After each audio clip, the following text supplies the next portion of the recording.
ये तो 14 नवंबर को नतीजे बताएंगे, लेकिन एक और बड़ी चीज ये है, एक और बड़ा वोट बैंक है बिहार में जिसको लेकर बहुत रस्साकशी, खींचतान, विवाद, सवाल सब कुछ हो गया। दो बड़े नेता आपस में भिड़ गए। तेजस्वी यादव ने असदुद्दीन ओवैसी को चरमपंथी कह दिया, असदुद्दीन ओवैसी ने तेजस्वी पर हमला किया, अपनी दाढ़ी टोपी का जिक्र कर दिया।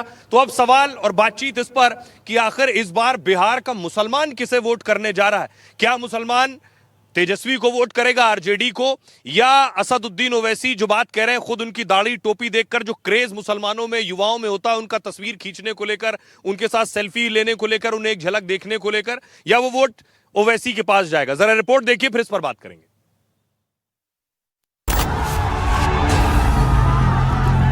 तुम में इतनी नफरत है, एक चेहरे पे दाढ़ी, सर पे टोपी, तो एक्सट्रीमिस्ट। एआईएमआईएम ओवैसी और आरजेडी नेता तेजस्वी यादव के बीच जमकर जुबानी तकरार हो रही है। एआईएमआईएम ने एक ऑडियो क्लिप शेयर किया जिसके बारे में कहा जा रहा है कि इसमें तेजस्वी ओवैसी को एक्सट्रीमिस्ट यानी चरमपंथी कह रही हैं। असदुद्दीन ओवैसी का भी मैं सवाल कर दूं, क्योंकि जब आप कह रहे हैं कि सेक्युलर फोर्सेस साथ हों, तो वो उन्होंने तो सबसे कहा बार बार कि हमने तो बहुत खत लिखे, हमने कहा कि वो हमको ले लें। एक्सट्रीमिस्ट की कोई जगह नहीं है। आप उनको एक्सट्रीमिस्ट कह रहे हैं ऑन द रेकॉर्ड?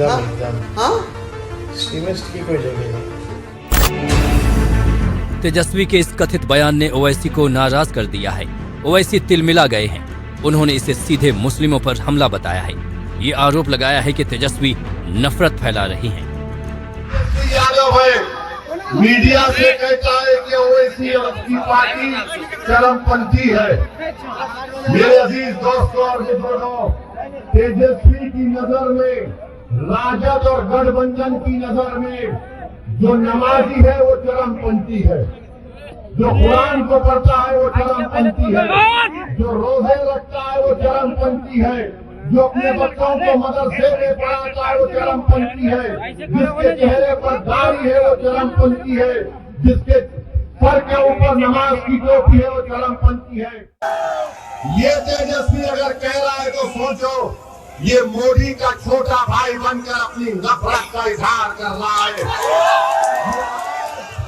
ये आज सत्ता में हासिल करने के लिए और गुरूर और तकब्बुर में डूबा हुआ शख्स है जो किसी नमाजी को चरमपंथी कहता है।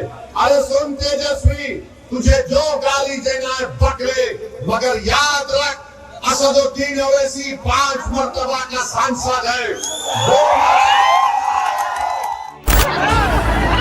ओवैसी ने तेजस्वी के बयान को सीमांचल की आवाम और मुस्लिमों की तौहीन बताया है। एआईएमआईएम बिहार की 243 विधानसभा सीटों में से 100 सीटों पर चुनाव लड़ रही है।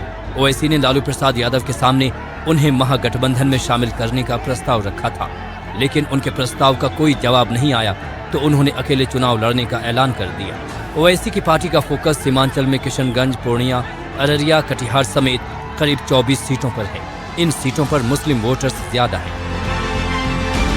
Bureau report, NDTV India. आज से करीब 3-4 महीने पहले जब बिहार का चुनाव गरमाना शुरू किया था कि अक्टूबर में चुनाव होना है, मैं बात कर रहा हूं जून जुलाई की, मेरे सहयोगी चंदन ने डिजिटल पे एक शो शुरू किया एनडीटीवी इंडिया पर, और वो प्रशांत किशोर और ओवैसी उनकी चर्चाओं में सबसे अधिक दिखते थे, क्योंकि उनको उस पर व्यूज़ मिल रहे थे। खूब दबा के उन्होंने ओवैसी और प्रशांत किशोर के नाम पर बिहार बोले बिहार नाम का शो किया। अब जब चुनाव का ठीक आज प्रचार खत्म हो गया, फर्स्ट फेज का, चंदन मेरा सवाल आप ही से है, आज की तारीख में तेजस्वी बिल्कुल भाव नहीं दे रहे ओवैसी को, ओवैसी तेजस्वी में अब तो तू मैमे की लड़ाई दिखाई दे रही है। तो ये क्या इशारा कर रहा है? क्या मुसलमान जो है, आपने बहुत शोज किए, आप घूमे, क्या आपको लगता है मुसलमान को कंफ्यूज करेगा? मुझे नहीं लगता इस बार कंफ्यूज करेगा, खास तौर पर जो पिछली बार हुआ उसको देखते हुए कि जीते हुए तमाम जो कैंडिडेट्स थे वो सारे आरजेडी में आ गए, एक बस जो उनके अभी प्रदेश अध्यक्ष हैं एआईएमआईएम के, वो उधर रह गए।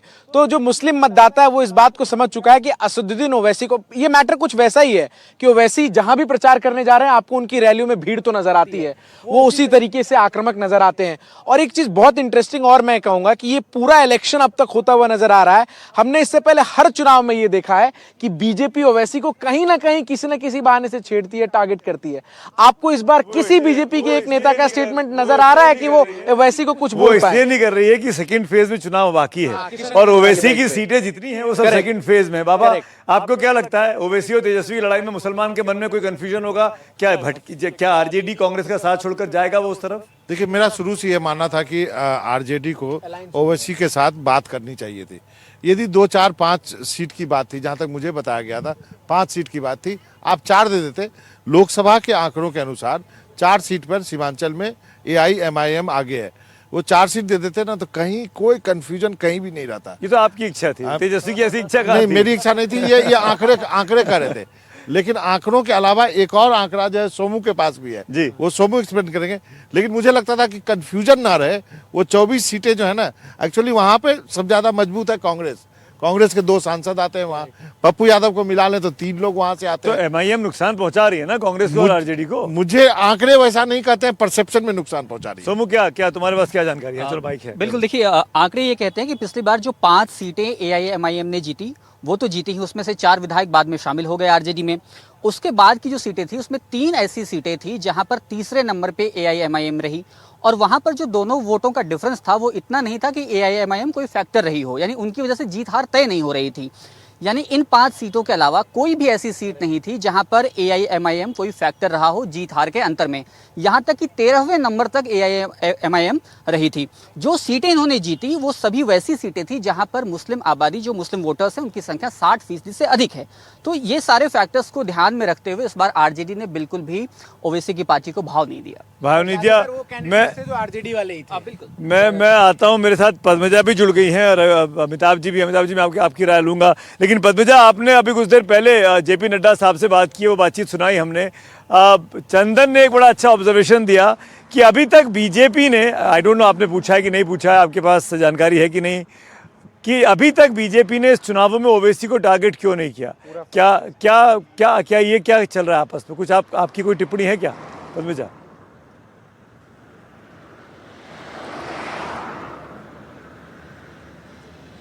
क्या मुझे सुन पा रही है पद्मजा? पद्मजा के पास हम चलेंगे, लौटेंगे, लेकिन अमिताभ जी ये सवाल मैं आप ही पे टॉस करता हूं, क्या आपने भी ऐसा, आपका भी ऑब्जर्वेशन है कि बीजेपी टारगेट नहीं कर रही है ओवैसी को? बीजेपी का कंपटीशन ओवैसी की पार्टी से थोड़ी है, क्यों टारगेट करें? करेक्ट, आई मीन वो अगर स्ट्रेटेजिकली आप देखें नहीं, वो इसलिए मेरे ख्याल से, मैं let me explain this, BJP Shahabuddin के बेटे को क्यों टारगेट कर रही है? इसलिए कि वो मुस्लिम है, इसलिए कि मुस्लिम के बाहुबली का बेटा, मुस्लिम कैंडिडेट, हाँ, इसलिए क्योंकि वो महागठबंधन से पोलराइजेशन में मदद करता है। अगर ओवैसी की पार्टी, उन्होंने अगर ज्यादा मुस्लिम कैंडिडेट्स फील्ड किए हैं तो इसका फायदा बीजेपी को हो सकता है, क्योंकि वो मुस्लिम वोट स्प्लिट करेगा। ठीक है, दूसरी बात है, लोकसभा में यही हुआ, जीते हैं हिंदू कैंडिडेट वहां से। और रिप्रेजेंटेशन की बात मुस्लिम समाज में बहुत तेजी से फैल रही है। 18% से कम टिकटें, डिप्टी CM मुस्लिम समाज के कैंडिडेट को ना बनाना, ये जो है चिंता का कारण हो सकता है महागठबंधन के लिए इस बार भी। और हम लोग ये अज्यूम करते हैं कि लोग सरकार के लिए वोट करते हैं, कई लोग अपना MLA इलेक्ट करने के लिए वोट कर रहे हैं। ठीक है, ऑलमोस्ट 20-25% लोग। जब लोकसभा में 2 सीटों में आगे है, जहां पर नेशनल इलेक्शंस पे चुनाव हो रहा है, तो ये तो विधानसभा चुनाव है। उनके कैंडिडेट्स अभी भी मुझे लगता है अच्छा खासा परफॉर्मेंस करेंगे और नुकसान जो है वो महागठबंधन को पहुंचाएंगे। क्या स्टूडियो गेस्ट है तो एक सवाल मैं उनसे लेना चाहता हूं, अगर वहां पे नहीं तब बाबा कुछ बोलना चाह रहे हैं। मैं जो बात अमिताभ जी कर रहे हैं मैं उसी को आगे बढ़ाना। मुझे हमेशा से ये शक है, क्योंकि मैं सीमांचल को जानता हूं, हालांकि 24 सीटें ही हैं, लेकिन वो बात कल को सीमांचल तक नहीं रुकेगी, वो कोसी में भी आएगी और वो दरभंगा तक आएगी, वो मधुबनी तक, वो मधुबनी तक आएगी। तो वो जो संभावना थी ना, आपको वहीं पे खत्म करना चाहिए था। 4 सीट दे देते, गठबंधन कर लेते।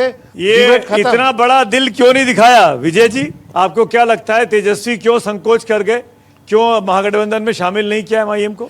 देखिए, जो मनोरंजन कह रहे हैं उस बात को मैं दूसरे तरीके से कहता हूँ। वैसे आप लोगों को अनुभव नहीं होगा, कभी आप रेल में सफ़र करेंगे तो रेल में क्या है, एक आदमी के पास स्लीपर बर्थ है नीचे वाली, उस पर कोई दूसरा आदमी बिना रिजर्वेशन के आके बैठता है तो थोड़ी देर तो वो बैठने की कोशिश करता है, पहले खड़ा रहता है, फिर बैठने की कोशिश करता है, फिर बैठते बैठते क्या जिसका स्लीपर सीट है ना उसको बैठा देता है।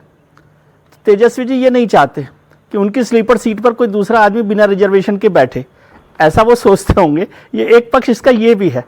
दूसरी बात है, MIM बहुत मेहनत करने वाले लोगों में से, अभी हम लोग मनोज्ञा के साथ भी बात कर रहे थे, उन्होंने बहुत मुस्लिम में उनका बड़ा क्रेज भी है, बहुत अच्छा काम मतलब अपने तरीके से कर रहे हैं। लेकिन क्या बिहार का वोटर मुस्लिम MLA चाहता है या भारतीय जनता पार्टी के खिलाफ MLA चाहता है? ये इंपॉर्टेंट बात है। यदि वो मुस्लिम MLA चाहेगा तो हो सकता है MIM के लोगों को। विजय जी रोक रहा हूँ बीच में। पद्मजा जुड़ गई है मेरे साथ। एक सवाल पद्मजा से ले लेते हैं। पद्मजा, चुनाव का पहला फेज खत्म हो गया प्रचार का, आपका इनपुट, जितने दिन आपने कवर किया, जितना समय आपने दिया, क्या लगता है फर्स्ट फेज में कौन लीड कर रहा है और क्यों? ये जो फेज़ है सुमित, ये NDA के लिए काफ़ी ज़रूरी था, क्योंकि पिछली बार 2020 में महागठबंधन का प्रदर्शन इन सीटों में काफ़ी अच्छा था। ख़ास तौर पर आपकी जो तिरहुत, शाहबाद, सीमांचल वाली जो सीटें जा रही हैं इस पहले फेज़ में चुनाव के अंदर। लेकिन इस बार जो है, मैं अब जो एक लिमिटेड एरिया की बात करूं, अगर जो पटना डिवीज़न की सीट्स हैं वहाँ पर बहुत ट्रेडिशनली बीजेपी की ही पकड़ रही है, JDU वहाँ पे स्ट्रांग रही है, बट खास तौर पर बीजेपी वहाँ स्ट्रांग रही है। जहाँ तक इस मोकामा मुंगेर का सवाल है, उसकी अगर बात करें तो अनंत सिंह की गिरफ्तारी से, जिसको कहते हैं ना कि बहुत बड़ी आयरनी है कि जब अनंत सिंह का नाम आया था दुलार चंद यादव की हत्या में, तो फिर भी शायद थोड़ा गुस्सा था उनके खिलाफ, लेकिन क्योंकि उनकी गिरफ्तारी हो गई है, उससे सारे भूमिहारों का लाम बंद होने की अब एक पॉसिबिलिटी जताई जा रही है। और इसका असर सिर्फ एक अकेले मुकामा में ही नहीं, इस इलाके की कम से कम 9 अलग अलग सीटों में हो सकता है, जिसमें तारापुर भी शामिल है, जहां से बहुत वक्त के बाद एक बार फिर से विधानसभा का चुनाव खुद सम्राट चौधरी लड़ रहे हैं। एक छोटी सी चीज और, बहुत जरूरी ये फेज है, क्योंकि यहाँ पे 2 मुख्यमंत्री और जो मुख्यमंत्री का चेहरा है RJD के, तीनों ही इस फेज में चुनाव लड़े। सुमित, बिल्कुल बिल्कुल, बड़ा इंटरेस्टिंग आपने लास्ट लाइन बोली। फर्स्ट फेज जो है, इस फेज में 3 ऐसे व्यक्ति चुनाव लड़ रहे हैं, इनकी किस्मत EVM में बंद होगी परसों। जो मुख्यमंत्री हैं, एक 2 तो उप मुख्यमंत्री हैं और एक मुख्यमंत्री पद के दावेदार हैं, तेजस्वी यादव। इन तीनों के लिए, यानी जो CM बन सकते हैं, जो डिप्टी CM बन सकते हैं, उनके चुनाव की किस्मत तय हो रही है इस फर्स्ट फेज के पोल के दौरान। आप तमाम लोगों का शुक्रिया अदा करना चाहूँगा, सोमू का, मनोरंजन जी का, चंदन का, अमिताभ जी का, और वहाँ स्टूडियो में बैठे हमारे सम्मानित सदस्य अजीत झा जी, सतीश के सिंह जी और विजय त्रिवेदी जी, और साथ में मेरी सहयोगी मनोज्ञा का।